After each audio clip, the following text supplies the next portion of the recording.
Bonjour à tous, et bienvenue sur ma chaîne pour cette nouvelle vidéo. Troisième chapitre de notre série sur la création d'applications pédagogiques grâce à l'IA. Pense à liker, t'abonner et activer la clochette si cette vidéo te plaît. Troisième partie de notre série. Lors de la conception de notre application via Claude AI, nous avions demandé l'enregistrement des données du formulaire vers un fichier Google Sheets pour pouvoir les traiter ensuite. Étudions la procédure de mise en place.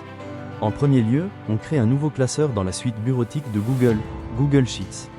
Nous lui donnons le nom de fichier souhaité indiqué dans le prompt pour Claude AI. Ici, Score Racket.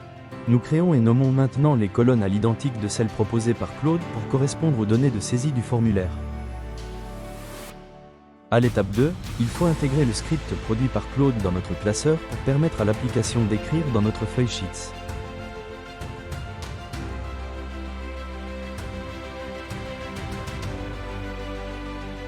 Dans le menu de notre classeur, on ouvre l'onglet Extensions, puis on sélectionne l'application AppScript.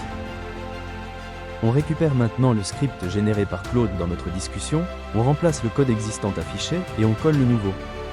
Il faut alors cliquer sur l'icône « Disquette » pour enregistrer. Et n'oublions pas de nommer notre fichier script, par exemple ici, API Score Sportif. Il ne reste qu'à déployer notre script pour le rendre fonctionnel. On va sur « Déployer » et on sélectionne « Nouveau déploiement ». On indique une brève description, on lit l'application avec votre compte Google pour ne pas demander la connexion des utilisateurs. On sélectionne enfin « Accès par tout le monde » étant donné que l'appli ne concerne pas des données sensibles. Sur l'icône engrenage, on choisit le type « Application web » pour terminer la configuration du déploiement. Troisième et dernière étape, on récupère l'adresse du script pour le copier dans notre fichier HTML de notre application générée au départ par Claude. Au déploiement de notre script, une adresse avait été générée automatiquement, il suffit donc de copier l'URL de l'application web. On va ensuite coller cette adresse dans notre fichier HTML que l'on ouvre à l'aide d'une application éditeur de texte comme Notepad++.